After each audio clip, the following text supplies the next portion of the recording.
Et bonjour à vous. Comme vous le savez sûrement déjà, les clips de PNL sont fournis en détail et secrets. Parfois ils sont plus ou moins importants, et ils donnent une dimension supplémentaire à leurs vidéos, mais parfois c'est seulement des petits détails sans vraiment d'importance. Mais les avez-vous tous remarqués? C'est ce qu'on va découvrir tout de suite dans cette vidéo, où je vais tenter de vous montrer des choses que vous avez pas remarquées, même après avoir vu des centaines de fois leurs clips. Générique.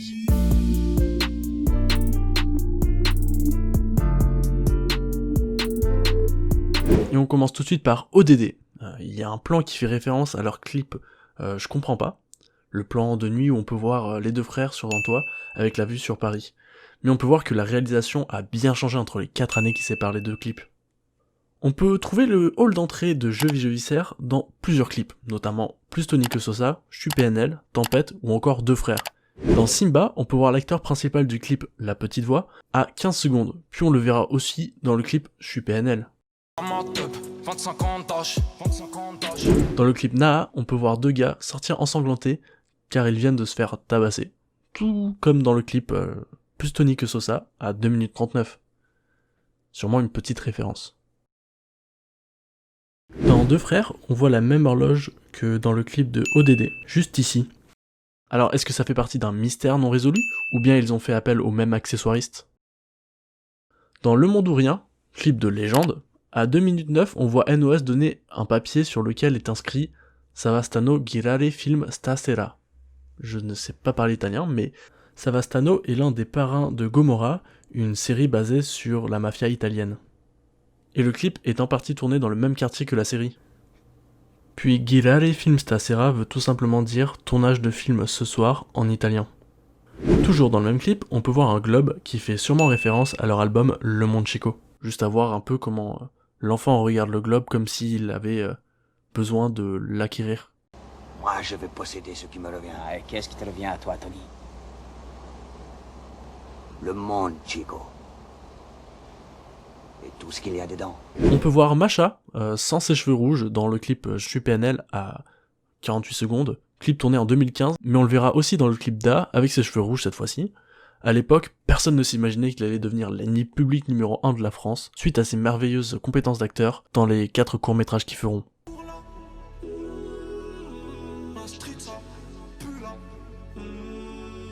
Dans les clips de PNL, c'est même une de leurs particularités, on ne voit jamais vraiment de femmes, jamais de façon dégradante comme dans les clips qu'on peut voir aux USA.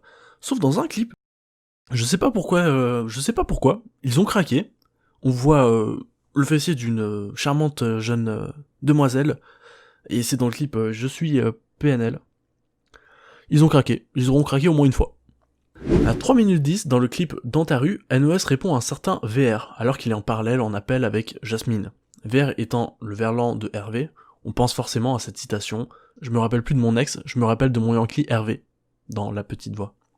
VR, Hervé, est un peu un nom de code pour désigner leurs meilleurs clients, et c'est un nom qui fera de nombreuses apparitions dans les lyrics, mais aussi dans leurs clips, comme on peut le voir dans Tempête à 1 minute 21 avec cette petite page Facebook. Dans Oh là là, on peut apercevoir dans le clip la carcasse d'un avion de l'US Navy qui s'est crashé le 24 novembre 1973 dans le sud de l'Islande. Et si cet avion vous dit quelque chose, c'est probablement que vous l'avez déjà vu sur Instagram ou sur des vlogs sur YouTube. Je sais pas pourquoi, ça a l'air d'être une destination plutôt classique pour les influenceurs, créateurs de contenu. Ah oui, et petite parenthèse, je vais pas traiter des 4 courts-métrages dans cette vidéo, ça serait beaucoup trop long, je vais en parler de temps en temps avec des petits détails, mais voilà, si vous voulez que je décortique un peu plus ces courts-métrages, bombardez les likes, et peut-être que j'envisagerai de faire une analyse, mettez-le en commentaire aussi si vous voulez absolument que je fasse une analyse sur ces 4 vidéos. Dans Da, on peut apercevoir plusieurs fois le disque d'or de Le Monde Chico, mais à aucun moment Ademo ou NOS le brandissent. Ils montrent encore une fois que la réussite ne leur importe peu, et qu'ils préfèrent redistribuer à leur quartier, comme on peut le voir à la fin du clip où ils accrochent le disque d'or dans ce qui semblerait être une école.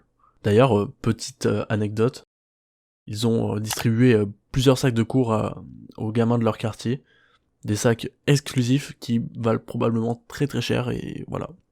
Toujours dans Da, on remarquera une forte ressemblance du trône avec celui du clip King Kunta de Kendrick Lamar. Cela peut être pour souligner leur démarche similaire aux rappeurs de Compton. Malgré le succès, ils préfèrent rester au quartier, et c'est là qu'ils installent leur trône. Dans Deux Frères, les images d'émeutes font certainement référence à l'épisode qualifié de guérilla urbaine survenu dans la cité des Tarterets où a grandi le duo.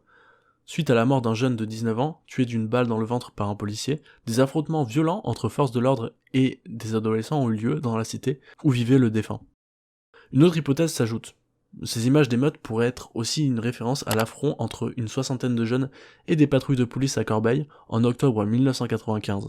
Affront qui a éclaté suite à l'arrestation de 3 responsables d'une association d'aide aux jeunes en difficulté, accusés de trafic de drogue. Parmi ces 3 personnes figurait René Andrieux, père du duo. Je vous laisse des articles en description si vous voulez en apprendre plus sur ça. Dans la catégorie des détails cool, dont on s'en fout un peu, dans Tempête on voit le même hall d'entrée que l'on retrouvera 3 ans plus tard dans le clip Deux Frères.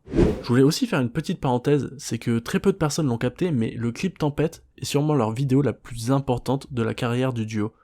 Cette vidéo marque en effet le passage de la rue à la musique, et donc l'arrêt de leur activité illégale pour aller vers la lumière.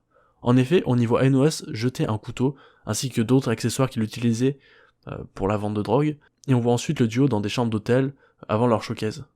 Cependant, le sac que NOS jette auparavant est récupéré par un gars qui reprendra les affaires, comme pour dire que le milieu de la vente illégale est un cercle sans fin qui ne s'arrêtera jamais. Dans le clip d'A, Ademo est tellement chaud que de la fumée sort de sa bouche quand il fait le bruit d'une motocross. Impressionnant. J'ai aussi retrouvé la villa du clip Je suis QLF sur Airbnb. Vous pouvez louer la villa pour environ 9000 $ la semaine. Je vous laisse le lien en description toujours si ça vous intéresse. Voilà, envoyez-moi des photos si vous y allez. Je suis bien, j'ai peur, je rattrape les années en l'air. J'aime son accent. Ça va stano girare film stasera. Ah puis vous voyez la hyène dans À l'ammoniaque, ben Ademo a failli se faire graille par elle lors du tournage, je vous laisse voir ça. J'aurais eu tellement peur. Autre détail du clip À l'ammoniaque, quand NOS compte les billets dans le clip, on peut voir que ses mains vieillissent au fur et à mesure qu'il compte. Je vous laisse interpréter cette métaphore de vous-même. Toujours dans le même clip, le hall d'entrée que l'on voit à 2 minutes 18 est en fait le hall d'entrée que l'on voit dans Simba et dans de nombreux de leurs clips.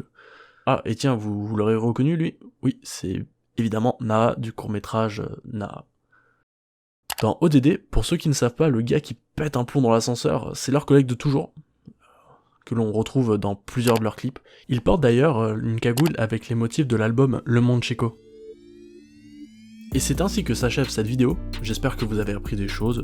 C'était plutôt drôle de faire cette vidéo et de se regarder l'entièreté de leur vidéothèque, et de se rendre compte à quel point ils avaient évolué en si peu de temps. Bon, je vous accorde qu'il y a des détails qui sont plus ou moins importants dans cette vidéo, mais voilà, au moins vous avez appris des choses, j'en suis sûr. C'est aussi impressionnant de voir qu'ils gardent le même entourage, et ce malgré les années qui passent, et aussi à quel point on sait que le succès ça peut faire des envieux. Donc vraiment impressionnant sur ce point là. Puis sur une note un peu plus négative, s'ils ne sortent pas de clip en 2020, ce sera la première année depuis leur carrière en duo qu'ils n'auront pas sorti de clip. Et ça c'est plutôt triste. Mais bon, des rumeurs disent qu'ils ont préparé du lourd pendant le confinement, donc hâte de voir ça. Ben si la vidéo t'a plu, tu sais quoi faire. Moi je te dis à la prochaine, peace!